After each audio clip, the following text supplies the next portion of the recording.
Just a week after getting married, my husband Greg handed me divorce papers. It might just be a record for the shortest marriage in history. Staring at those divorce papers, I wondered how to resolve our marriage. My name is Alyssa, 28 years old. Greg, my husband, is 4 years older than me. We were colleagues at the same workplace. He was not only highly educated, but also handsome and was good at his job. He was well regarded, especially admired by the female staff. Greg is looking great as always today. Totally. Even when I make mistakes at work, he never gets mad, but explains things so calmly. How can he be so kind? The woman who marries a guy like that must be just as amazing, right? Greg's popularity was overflowing in the office, and initially I was just one of those women. I'm not particularly beautiful, nor am I the type to actively pursue men. In fact, I'm more the type who obediently follows what my boss says. So I was really surprised when he, the most popular guy, asked me out. With so many female employees after him, why me?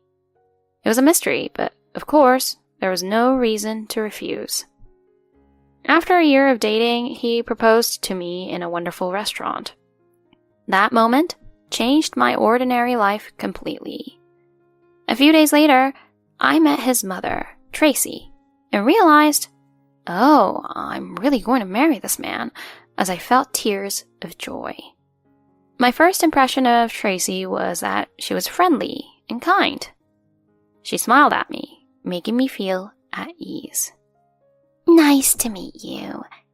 You must be Alyssa. Nice to meet you. Greg has always taken good care of me at work. Oh, don't be so nervous. Sorry. This is all new to me. I'm so happy my son found such a cute wife. Greg, you found a good one, didn't you?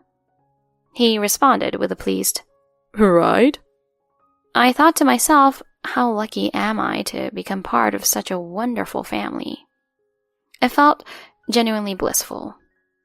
As our marriage discussions progressed and our wedding date was set, Greg said something to me. Alyssa, I haven't been able to tell you this till today, but my mom is frail. Really? She seemed so energetic when I met her. She probably put on a brave face in front of you. Usually, she doesn't go out much. I see. Did she overdo it because of me? No, it's okay. But there's something I'm a bit worried about. As he looked serious, I asked, what's wrong? Please, live with me at my mom's house. What? Why all of a sudden? I can't leave my frail mother alone. It might be a bother for you, but I can't stand to leave her living by herself anymore. Oh, Greg. I felt a mix of compassion for his earnest request and happiness at seeing his caring side. Though I was anxious, I believed I could get along well with his wonderful mother. I quickly agreed to move in with them. Afterward, Greg and I decided that I would leave my job to become a full-time homemaker and take care of Tracy. Initially, I was puzzled since I planned to continue working after marriage, but I saw it as a good opportunity. I was determined to get along well with her. After finalizing our marriage registration, I spent a week moving my belongings to her house. The day we started living with Tracy, Greg suddenly presented me with divorce papers. Fill these out. What? You can see what it is. It's a divorce form. Wait a minute. We just got married a week ago. Why would you bring up divorce papers now? Why? So I can divorce you anytime I get tired of you, obviously. What? I was confused and couldn't grasp what he was saying immediately. The man in front of me had a coldness I had never seen before. As I was lost for words, he continued. Listen, now that you're married to me, you must absolutely obey me. If you ever go against me, it's instant divorce. Got it? This is too much. Quiet. I, the most popular guy in the office, married someone as plain as you. Just do as I say without any backtalk. I ended up signing the divorce papers, feeling overpowered. Tracy watched with a smug satisfaction. I couldn't fully comprehend the situation. I loved him and was overjoyed when he proposed. But to think he was actually like this? He must have chosen me from among many women because I seemed unlikely to stand up to him to have a wife he could control. Did I really make the right decision marrying him? Before I knew it, my bizarre married life had begun. As a stay-at-home wife, I spent my days with Tracy, who continually made snide remarks. What is this for lunch? Sandwiches and salad. I hate tomatoes. I won't eat salad unless it has quinoa in it. Make it again. I'm sorry. You mentioned before you didn't have any particular dislikes. Don't make excuses. How did Greg end up marrying such a useless woman? She always found fault with my cooking. Greg, too, would berate me alongside his mother if dinner wasn't ready when he got home. Hey, why isn't dinner ready when I get home? I'm sorry. I was cleaning the room because your mother asked me to. What? That sounds like you're blaming my mom. I didn't mean it that way. I was about to start dinner when she asked me to clean. That's because you're inefficient. Don't bother my mom with your incompetence. How much do you plan to inconvenience me and my mother? Apologize to us. And so he demanded an apology from me. Trembling with fear of my husband, I apologized. I'm sorry. You should have done that from the start, you slowpoke. But the bullying didn't stop there. Whenever I took a break from my chores, Tracy would douse me with cold water. It's cold! Why would you do that, Tracy? Don't you dare take a break, you worthless wife. Get back to work, you idiot. But I did. I cleaned the hallway just like you told me to. Quiet! Don't make excuses. Make sure you dry the wet spots, alright?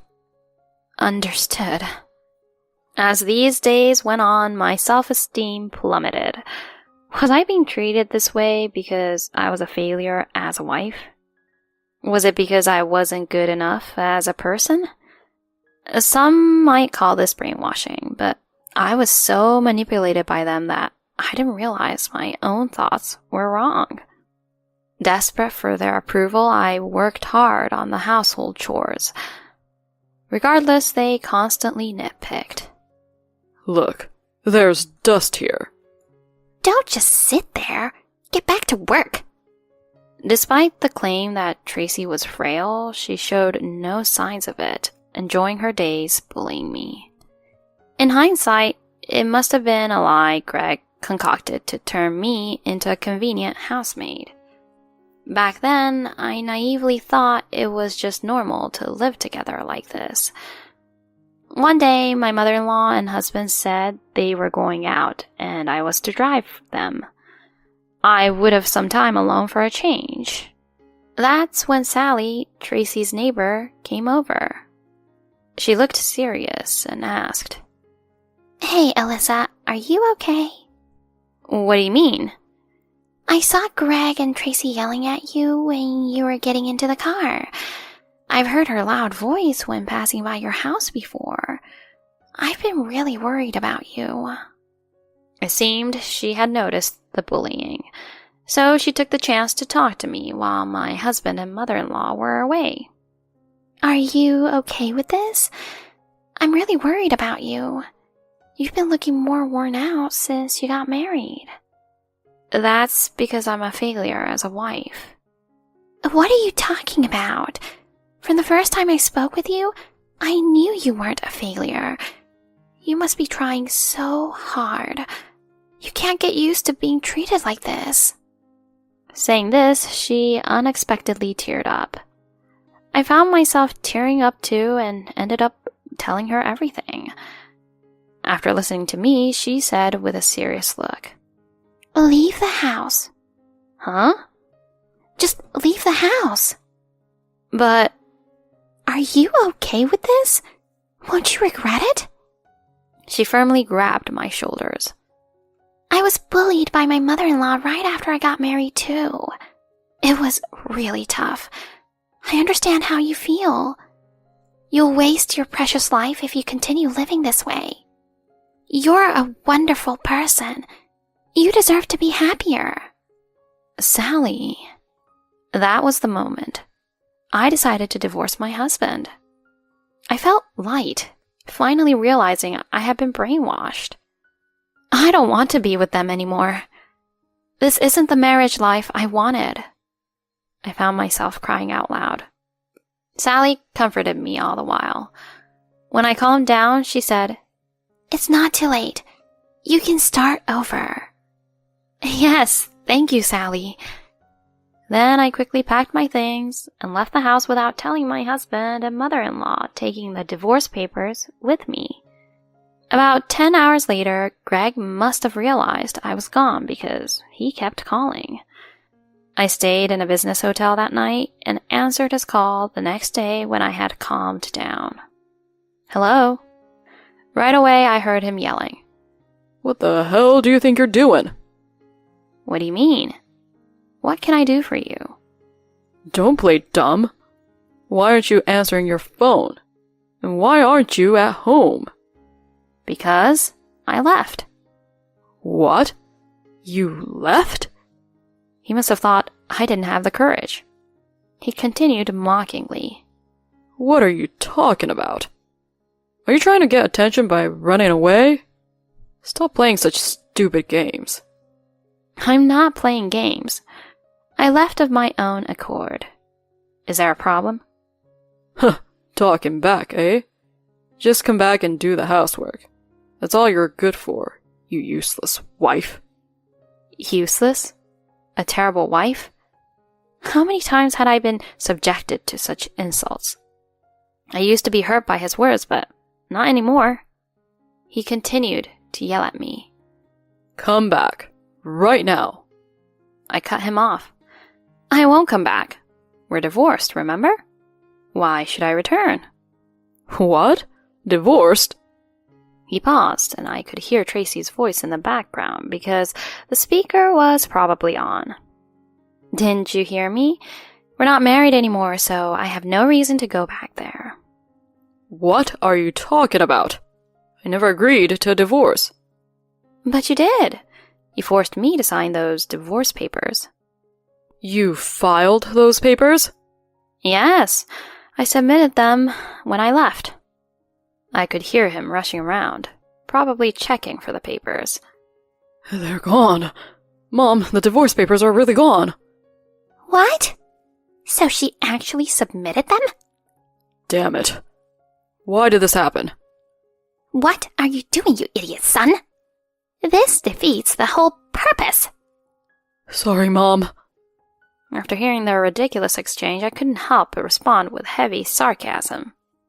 Thanks for making sure it was all ready to be submitted whenever I wanted. Really helped me out. Wait. I didn't actually want to divorce you for real. What? What are you saying now? I apologize for how I've been. We need you here, Alyssa. Neither Mom nor I can do the household chores. The moment he realized the divorce was final, Greg's tone changed, begging for forgiveness. I was sick of his selfishness. Please, come back. You're disgusting. There's no way I'm coming back to you guys. Why not? We loved each other, didn't we? Loved each other? Give me a break. You and your mother together brainwashed me. I'm done with you. Don't ever contact me again, you mama's boy. I hung up the phone and blocked their numbers. That's how I completely cut ties with them. Later, Sally contacted me with updates on Greg and Tracy. Tracy's bullying had become the talk of the neighborhood, and her reputation plummeted after I left. Already having few friends, she ended up completely alone. Now she doesn't step out of the house because of the stigma. Greg, on the other hand, shows up to work in wrinkled shirts every day. Initially, colleagues were concerned, but after I shared the story with former coworkers, his image quickly tanked. He's now ostracized and frequently misses work. It's probably only a matter of time before he quits. It's a pitiful end for a man who was once so popular among female employees. I can't help but laugh. Meanwhile, I got a job through Sally's connection. There's a lot to learn, but I'm enjoying work at my new company. I can't thank her enough. Alyssa, I found a place that makes delicious cakes. Wanna go sometime? Really? Oh, absolutely. I continue to stay in touch with her. I plan to repay her someday for pulling me out of such a dark place. I live with gratitude every day. Thank you for watching until the end. If you enjoyed the video, please make sure to like the video and subscribe to our channel. See you in the next video.